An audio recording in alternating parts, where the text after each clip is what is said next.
13 novembre 1899. Ce matin, mon adorable Jésus semblait agité. Il ne faisait qu'aller et venir. À un moment, il restait avec moi. Au moment d'après, comme attiré par son ardent amour envers les créatures, il allait voir ce qu'elles faisaient. Il sympathisait beaucoup avec elles sur ce qu'elles souffraient, à tel point qu'il était pris par leur souffrance plus qu'elles-mêmes. Plusieurs fois, par ses pouvoirs sacerdotaux, mon confesseur contraignit Jésus à me faire souffrir ses douleurs, afin qu'il soit apaisé par mes souffrances. Quoique Jésus semblait ne pas vouloir être apaisé, il devenait reconnaissant par la suite, et de bon cœur remerciait le prêtre de s'être occupé d'arrêter son bras vengeur. Il me faisait partager une souffrance, puis une autre. Oh, qu'il était émouvant de le voir dans cet état. Cela brisait mon cœur de compassion. Plusieurs fois, il me dit « Conforme-toi à ma justice, car je ne peux plus la retenir. » Ah, l'homme est trop ingrat. De tous côtés, il me contraint à le châtier. Il m'arrache lui-même les châtiments des mains. Si tu savais comme je souffre quand je déploie ma justice. Mais c'est l'homme lui-même qui me force. Par le fait que j'ai acheté sa liberté au prix de mon sang, il devrait m'être reconnaissant. Mais au contraire, pour me faire un plus grand mal, il invente de nouvelles manières de rendre mon sang inutile. Pendant qu'il disait cela, il pleurait amèrement. Pour le consoler, je lui dis « Mon doux bien, ne t'afflige pas. Je vois que ton affliction est davantage reliée à la nécessité que tu ressens de châtier les gens. Ah non, puisse-t-il n'en être jamais ainsi?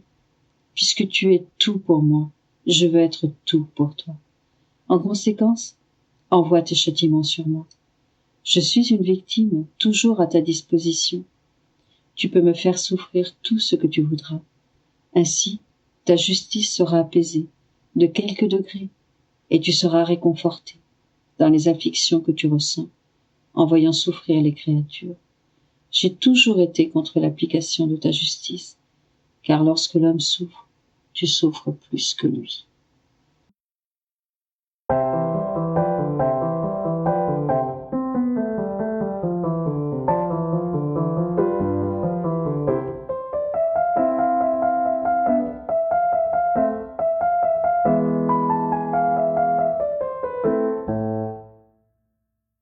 « 13 novembre 1900.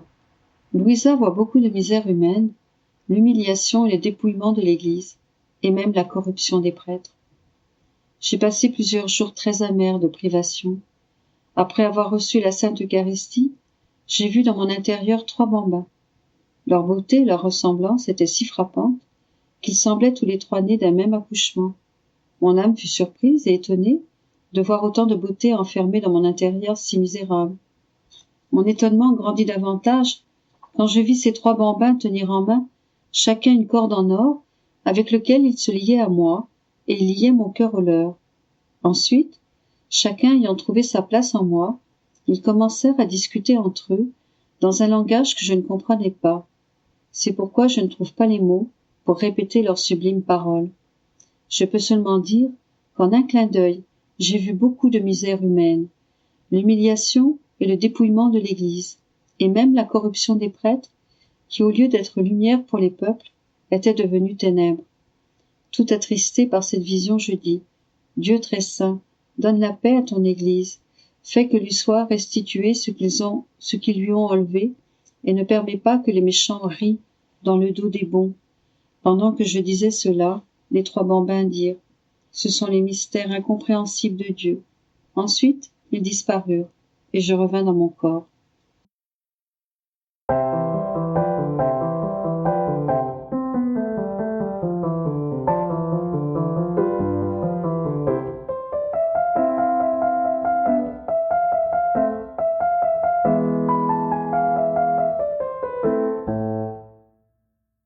13 novembre 1904. La créature n'aurait pas été digne de l'amour divin sans son libre arbitre. Pendant que je poursuis dans mon état habituel, mon amertume va toujours en augmentant, à cause de la quasi-privation et du silence de mon très saint et unique bien.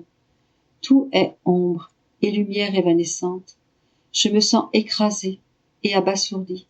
Je ne comprends plus rien. parce que celui qui contient la lumière s'est éloigné de moi.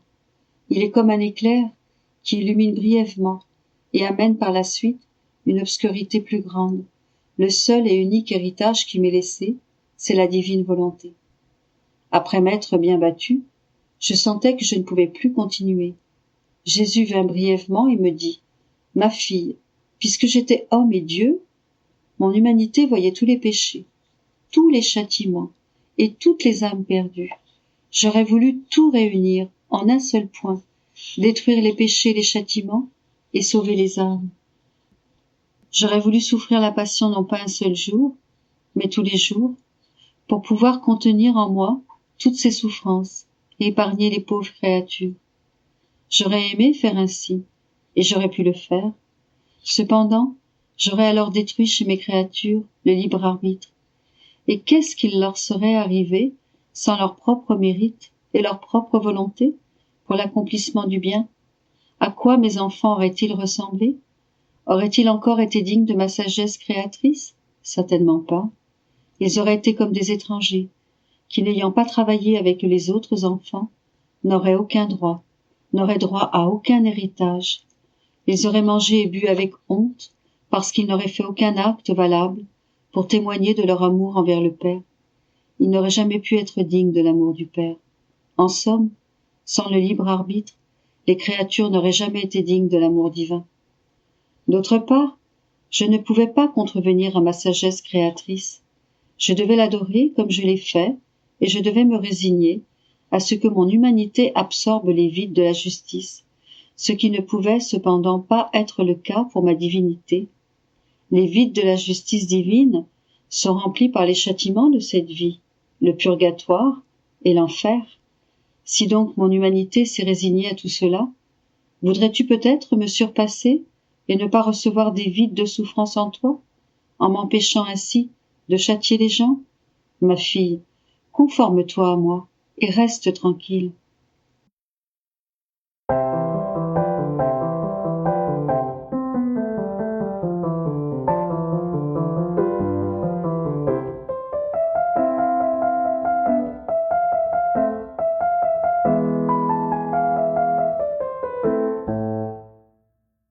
« 13 novembre 1915. Jésus explique pourquoi, en instituant l'Eucharistie, il s'est d'abord donné la communion à lui-même avant de la donner aux autres. Comment offrir sa communion?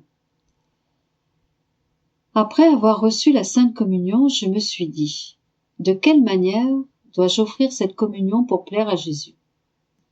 Avec son amabilité coutumière, il me dit, ma fille, si tu veux me plaire, offre ta communion comme je le fis moi-même dans mon humanité.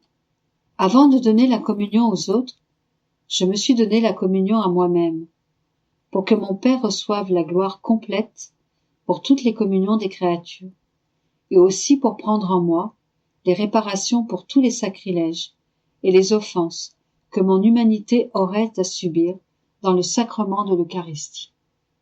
Puisque mon humanité englobait la divine volonté, elle englobait aussi toutes les réparations de tous les temps. Et comme je me recevais moi-même, je me recevais dignement.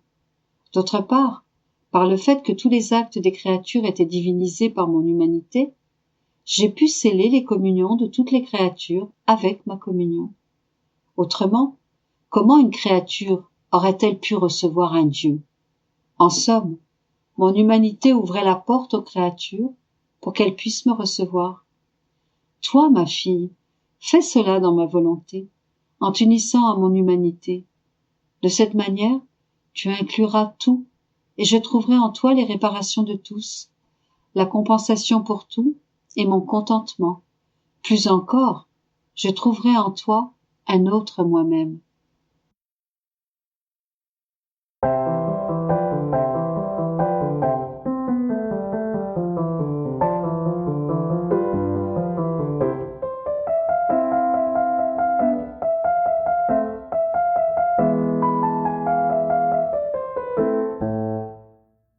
« 13 novembre 1927. Ce que le Verbe éternel a fait dans l'humanité de Jésus. C'est uniquement par le règne du fiat que les créatures feront circuler en elles tout le bien qu'il a fait. La grande différence entre le règne de la divine volonté dans les créatures et l'émission d'un acte de cette volonté, communiqué aux saints, aux patriarches et aux prophètes de l'Ancien Testament. La formation du royaume de la divine volonté ne demande pas un acte unique, mais l'acte continuel qu'elle possède. Le règne véritable. C'est en vertu de l'acte continuel que le fiat de la créature devient ce que le fiat de Jésus est par nature. Je poursuivais ma ronde dans la divine volonté et, parvenue aux actes qu'elle a accomplis dans l'humanité de notre Seigneur, mon doux Jésus, se manifestant en moi, me dit « Ma fille, le Verbe divin était dans mon humanité comme un centre de vie. Nous étions inséparables. Mais comme mon humanité avait ses limites, et que le Verbe était sans limite, immense et infini, mon humanité ne pouvait restreindre en elle-même la lumière infinie du Verbe. Cette lumière surabondait, de telle sorte que ses rayons, débordant du centre de mon humanité, sortaient de mes mains, de mes pieds, de ma bouche, de mon cœur, de mes yeux et de tout mon être, si bien que tous mes actes s'écoulaient dans cette lumière qui, plus que les rayons du soleil, revêtait toutes choses et retraçait tous les actes des créatures pour se donner elles-mêmes, afin que leurs actes, revêtus de cette lumière, prenant sa forme et fusionnant avec elle, puissent acquérir la valeur et la beauté de ces actes. Mais quelle ne fut pas la douleur de mon humanité, en voyant ces actes rejetés par les créatures, dans la lumière même du Verbe éternel, et de voir le Verbe lui-même empêché d'opérer sa transformation dans les créatures. Chacun de ces actes rejetés était une souffrance, et chaque acte des créatures se changeait en amertume et en offense envers mon humanité. Comme il est dur de vouloir faire le bien, de le faire, et de ne trouver personne pour le recevoir. Et cette souffrance continue, car tout ce que mon humanité a fait dans la lumière du Verbe éternel existe et existera toujours. Et comme elle est toujours dans l'acte de faire ce qu'elle a fait une fois, mon humanité attend toujours qu'une créature reçoive la transmission de ses actes, afin que, de part et d'autre, il y ait unité dans l'acte, unité dans la valeur, unité dans la volonté, unité dans l'amour. Et c'est seulement par le règne de mon fiat que l'acte de ma rédemption peut trouver son accomplissement total. Car c'est avec sa lumière que les créatures pourront ôter le bandeau de leurs yeux et laisser monter en elles tout le bien que le Verbe éternel est venu faire dans mon humanité pour l'amour des créatures. Pendant qu'il parlait, je voyais sortir de l'intérieur de mon doux Jésus tant de lumière que tout en était revêtu. J'ai poursuivi ma ronde en accompagnant de mes « je t'aime » tous les prodiges qu'il avait accomplis dans les saints, les patriarches et les prophètes de l'Ancien Testament, ainsi que ceux qui ont suivi sa venue sur terre, afin de demander, en vertu de tous ces actes, son divin royaume chez les créatures. Et je pensais, si sa sainte volonté a accompli tant de prodiges chez tous ses saints, n'est-ce pas peut-être le règne de sa volonté? Tout au moins dans tous ses saints, si prodigieux. Mais mon bien-aimé Jésus, se manifestant en moi, me dit « Ma fille, il n'existe pas de bien qui ne vienne de ma divine volonté, mais il y a une grande différence entre le règne de ma volonté sur les créatures et la production d'un acte unique de ma volonté, qui se communique aux créatures. Chez Abraham, ma divine volonté a produit un acte d'héroïsme, et il est devenu l'homme héroïque. Chez Moïse, un acte de puissance, et il est devenu l'homme des prodiges. Chez Samson, un acte de force, et il est devenu l'homme fort. Chez les prophètes, ma divine volonté a révélé ce qui concernait le Rédempteur qui doit venir, et ils sont devenus prophètes. Et ainsi de suite pour tous ceux qui se sont distingués par des prodiges ou des vertus inhabituelles. Suivant l'acte que ma divine volonté produisait, s'ils y adhéraient et y correspondaient, ils recevaient le bien de cet acte. Cela n'est pas régner, ma fille, et ce n'est pas non plus former le royaume de ma volonté.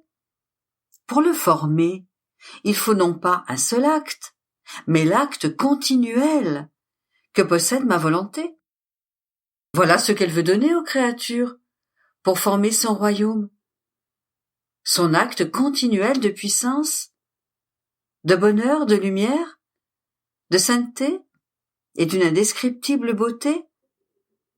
Ce que mon fiat est par nature, il veut que les créatures le soient en vertu de son acte continuel, qui contient tous les biens possibles et imaginables.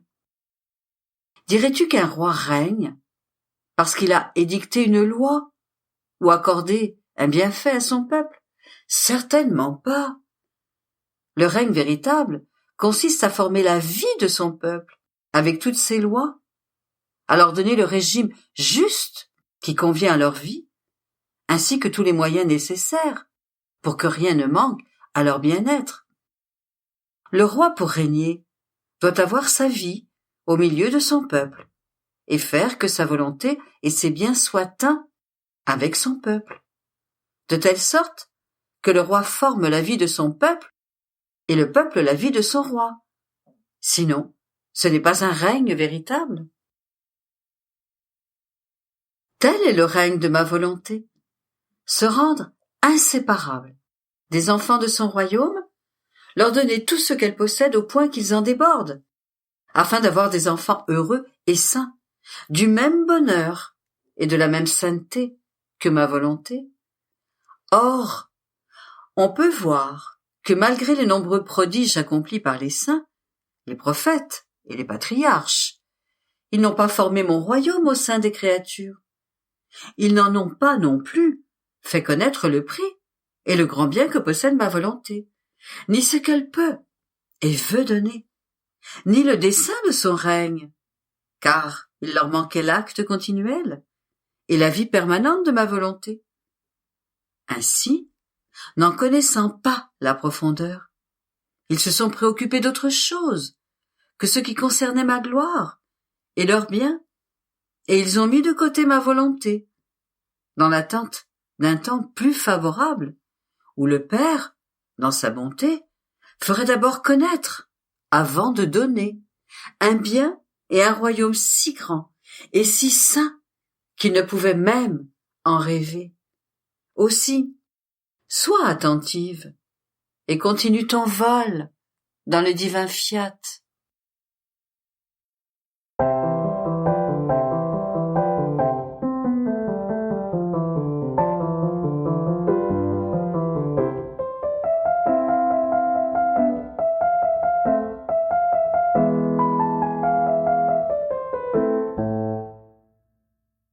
13 novembre 1932. L'industrie et le commerce de Jésus dans le sacrement. L'un forme son paradis et l'autre son purgatoire. Je suis dans les profondeurs de mon néant. Me sentant privé de mon doux Jésus, je sentais mon néant vide de sa vie et sans force ni soutien. Après avoir reçu la Sainte Communion, je me sentais oppressé et amer. Et Jésus, me prenant en pitié, me dit : « Ma fille, courage. Ton néant avec Jésus est toute chose, et tu peux me donner toute chose, parce que tu dois savoir que je ne descends pas seul lorsque tu me reçois sacramentellement, mais que je descends avec toutes mes œuvres. Et tout comme je te rends propriétaire de ma vie sacramentelle, je te rends aussi propriétaire de toutes mes œuvres. Par conséquent, si tu le veux, tu as beaucoup à me donner, parce que tu as mes œuvres en ton pouvoir. De plus, ma vie sacramentelle que tu reçois dans la Sainte Hostie est entouré des actes accomplis dans mon humanité, lorsque je me suis reçu moi-même en instituant le très saint sacrement, avec les actes accomplis par ma céleste mère, lorsqu'elle me reçut sacramentellement, et avec tous les actes de ceux qui vivent dans ma volonté. Cela parce que ces actes sont inséparables de moi, et restent incorporés à moi, comme faisant partie de ma vie même. Par conséquent, tu peux tout me donner, parce qu'ils servent à couvrir ta misère, à compenser pour ton amour, et t'empêcher presque d'avoir honte, car sinon, tu n'aurais rien à me donner. Mais, en me les donnant, ils se dédoublent, et deviennent mes actes et tes actes, ceux de la reine souveraine, et ceux des âmes qui vivent dans ma volonté, de sorte que je les ai 2 fois au lieu d'une.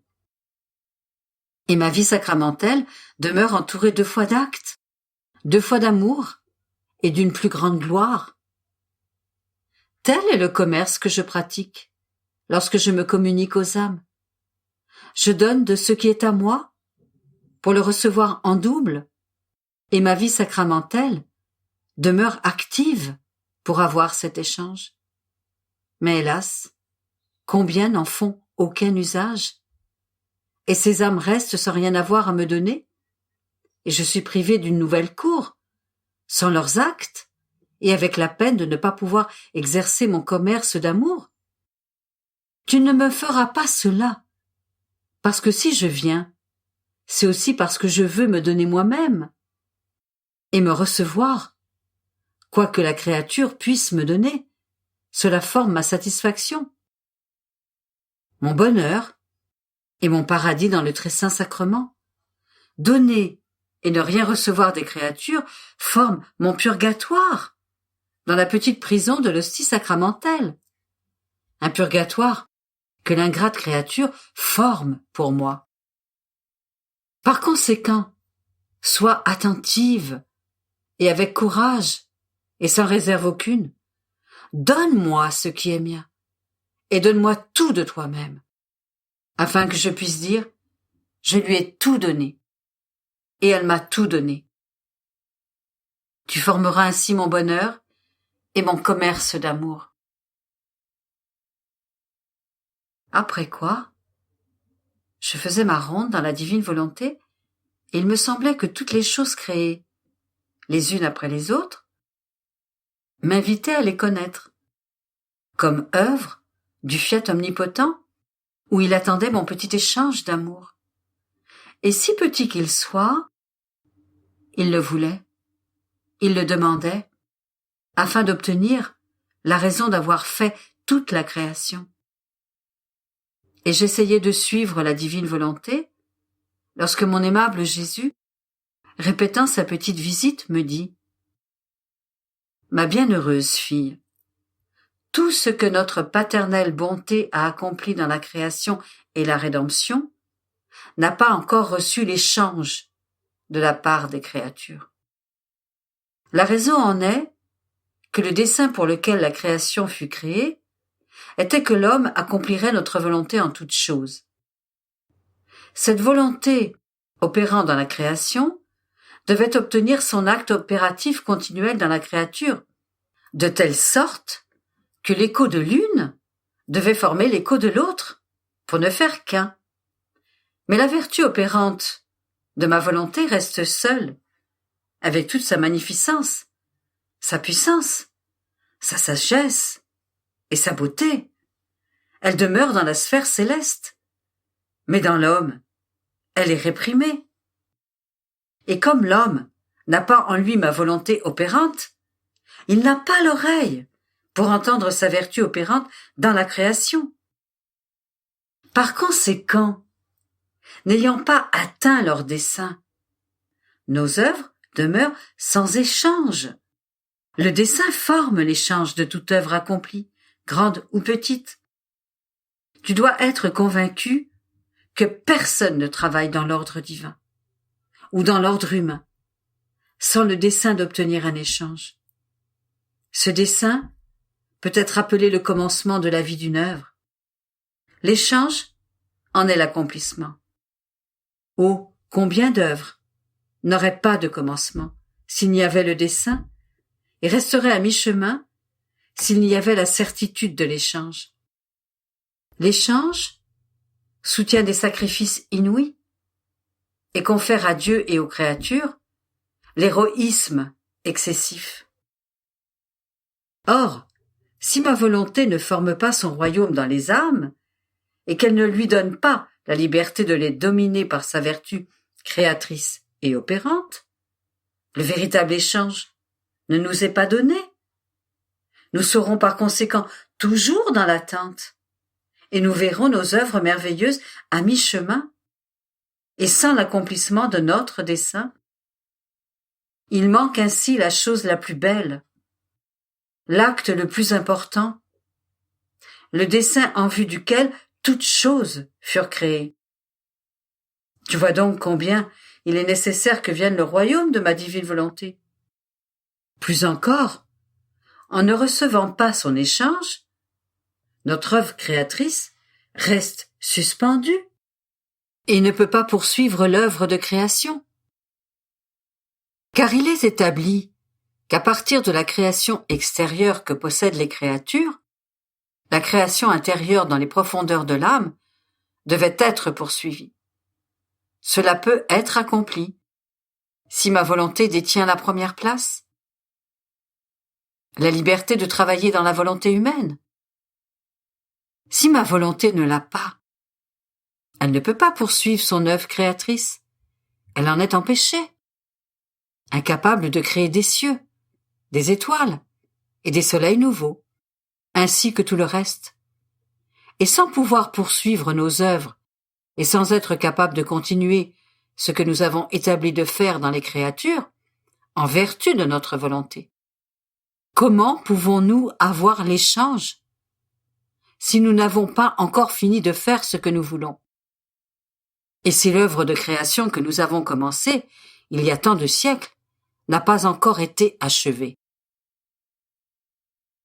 Parce que l'œuvre de création doit comprendre ce que mon fiat devait faire tout ensemble dans la création, afin de pouvoir dire que notre œuvre est achevée. Et si notre vouloir n'a pas encore fait tout ce qu'il veut faire, comment peut-il dire que j'ai achevé mon œuvre? Et moins encore, avoir l'échange de tout ce qu'il a fait.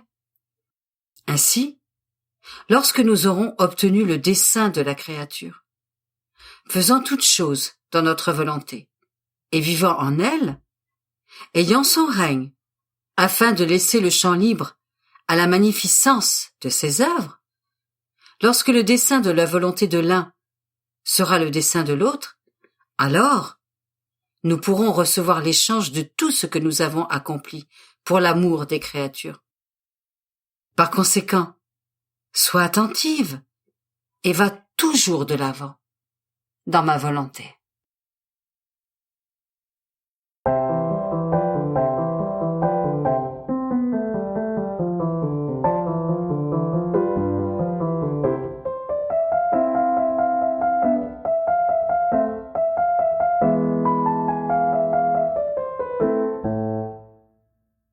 13 novembre 1938. Les vérités sur la divine volonté formeront le régime, les lois, la puissante armée. Les connaissances de la divine volonté donneront les yeux permettant la possession d'un tel bien, l'insigne de la très sainte Trinité. Les signes à connaître pour savoir si nous vivons dans la divine volonté. Mon vol dans le divin vouloir continue, faute de quoi j'aurais d'ailleurs l'impression de tuer moi-même mon âme. Dieu m'en préserve. D'ailleurs, comment puis-je vivre sans vie? Je pensais ensuite aux vérités que Jésus m'avait dites concernant sa divine volonté, comme si je voulais créer des doutes et que je ne comprenais pas bien. Je me disais, est-il possible d'arriver à vivre à ce point dans le divin vouloir? Mon bien-aimé Jésus, me surprenant, toute bonté, me dit, Ma bienheureuse fille, ne sois pas étonnée. Ma volonté a le pouvoir de faire arriver la créature là où elle veut, pourvu que ce soit ensemble. Tu dois savoir que son royaume sera formé et établi sur les vérités que ma volonté a manifestées. Plus elle manifeste de vérité, plus son royaume sera magnifique, beau, majestueux et surabondant de biens. Mes vérités formeront le régime, les lois, la nourriture, la puissante armée, la défense et la vie même de celle qui vivra en lui. Chacune de mes vérités assumera son office distinct. L'une sera un maître, une autre un père aimant, une autre encore une très tendre mère qui, afin de ne pas exposer son enfant au danger, le porte dans son sein, le berce dans ses bras, le nourrit de son amour et l'habille de lumière. En somme, chaque vérité sera porteuse d'un bien particulier. Vois-tu quelle sera la richesse du royaume de ma volonté, après avoir dit tant de vérités? Il me déplaît que tu ne sois pas attentive à tout écrire, car il leur manquera alors un bien, puisque les créatures recevront en fonction de ce qu'elles connaissent. La connaissance apportera la vie, la lumière et le bien que possède cette connaissance. Il est presque impossible de posséder un bien sans le connaître. Ce serait comme s'il nous manquait des yeux pour voir, une intelligence pour comprendre, des mains pour agir, des pieds pour marcher, un cœur pour aimer. La première chose que fait la connaissance est de donner des yeux pour que la créature ne continue pas à être une pauvre aveugle. Et en se faisant voir par la créature, la connaissance se fait comprendre, afin que la créature désire le bien et la vie que la connaissance veut lui donner. De plus, la connaissance de ma vérité se fait elle-même actrice et spectatrice, pour transmettre sa vie dans la créature. Tu dois savoir que les actes accomplis dans mon vouloir sont inséparables, mais très distincts entre eux, distincts en sainteté, en beauté, en amour et en sagesse. Ils porteront l'insigne de la sacro-sainte triade, en qui, si les personnes divines sont distinctes, elles sont inséparables. Leur volonté est une, tout comme leur sainteté, leur bonté, et ainsi de suite. Ainsi, ces actes seront inséparables et distincts. Ils renfermeront en eux-mêmes l'insigne de la suprême Trinité, une et trois et une. Plus encore, ils posséderont la suprême Trinité, qui sera leur vie. Ces actes seront notre très grande gloire et celle du ciel tout entier, en voyant dans ces actes notre vie divine multipliée autant de fois que d'actes accomplis par la créature dans notre divin vouloir. Je me disais alors, comment peut-on savoir si l'on vit dans le divin vouloir? Mon doux Jésus ajouta, ma fille, c'est facile.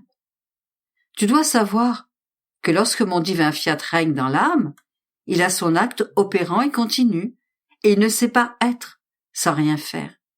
Il est vie, et cette vie doit respirer, se mouvoir, palpiter et se faire sentir. Elle doit être l'acte premier qui agit, et la créature se sent sous son empire, et suit ses actes, presque dans un mode continuel dans le divin vouloir. Ainsi, la continuité est un signe certain que l'on vit dans mon vouloir. Avec cette continuité, la créature ressent le besoin de son souffle, de son mouvement, de la divine aptitude. Si la créature interrompt ses actes continus, elle sent qu'il lui manque la vie, le mouvement et toute chose, et cette créature poursuit alors immédiatement ses actes continus, parce qu'elle sait qu'il lui en coûtera beaucoup si elle ne poursuit pas ses actes. il lui en coûtera la vie divine. Et celle qu'il a déjà possédée ne la laisse pas s'échapper facilement. Sais-tu ce qu'est cette opération de la créature dans le divin vouloir? C'est la manifestation de la vie de ma volonté dans la créature. Parce que seule, ma volonté a la vertu de ne pas cesser ses actes continus. Si elle pouvait s'arrêter, ce qui ne peut pas être, tous les êtres et toutes choses deviendraient comme paralysés et sans vie. La créature ne possède pas par elle-même cette vertu d'opération continue, mais, unie à mon vouloir, elle a la vertu, la force, la volonté et l'amour pour se faire. Combien ma volonté sait comment changer les choses, pourvu que la créature se laisse conduire et posséder par elle. Elle sait comment opérer ces changements, au point que la créature ne se reconnaît plus elle-même. Si la mémoire de sa vie passée demeure, elle aussi, distincte. Et il y a un autre signe. Afin de régner, lorsque ma volonté voit que l'âme est disposée, elle place d'abord un baume sur sa volonté et sur ses souffrances, avec un air de paix, et ensuite elle forme là son trône. Par conséquent, celle qui vit dans ma volonté possède une force qui jamais ne faiblit, un amour qui, tout en n'aimant personne, aime tout le monde en Dieu d'un amour vrai, et à combien de sacrifices elle s'expose elle-même pour tous et pour chacun en particulier. Pauvre enfant, elle est la vraie martyre et victime de tous, et, ô combien de fois, en la voyant souffrir, je la regarde avec tendresse et compassion, et, pour l'encourager, je lui dis, « Mon enfant, tu as subi le même sort que moi. Pauvre enfant, courage, ton Jésus t'aime encore plus. » Et parce qu'elle se sent aimée davantage par moi, elle sourit dans ses souffrances et s'abandonne dans mes bras. Ma fille, pour connaître et posséder ce que ma volonté sait faire, il faut être en elle. Sinon, les créatures n'y comprendront pas le premier mot.